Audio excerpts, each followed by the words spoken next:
පූජා දිලුක්ෂ. මමත් කුඩා ව්‍යාපාර සංවර්ධන අංශයේ කළුතර දිස්ත්‍රික් ලේකම් කාර්යාලයේ ව්‍යවසායික සංවර්ධන පුහුණු නිලධාරියක් විදිහට දැනට සේවය කරනවා.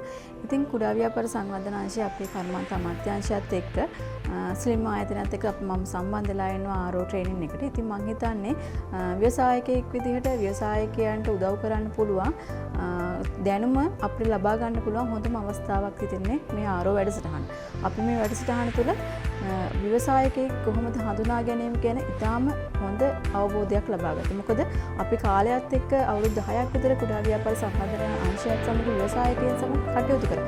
නමුත් සමහර තැන්වලදී අපිට ව්‍යවසායකයා කියලා මැනලා හඳුනා ගැනීමේදී සමහර අවස්ථාවන්වලදී ගොඩාක් ප්‍රශ්න වලට මුහුණ දුන්නා. මම හිතන්නේ මෙම ආරෝ වැඩසටහනේදී දෙවන දවසේදී අපිට මේම ව්‍යවසායකයා හඳුනා ගන්න කොහොමද කියලා හොඳම උදාහරණ සහිතව අපිට දැනුම ලබා දුන්නා. මම හිතන්නේ අපේ වෘත්තීමය වශයෙන් අපේ ව්‍යවසායික සංවර්ධන පුහුණු නිලධාරියක් විදිහට මට ඉදිරි අනාගතයේ මගේ කැරියර් ලයිෆ් එක තුර කන්සල්ටන්සි කියන සේවය හොඳින් ලබා දෙන්න පුළුවන් හොඳම තෝතැන්නක් විදිහට මේ ආරෝ ප්‍රෝග්‍රෑම් එක මම මගේ ජීවිතයට ආලෝකයක් කරගන්න. බොහොම ස්තුතියි.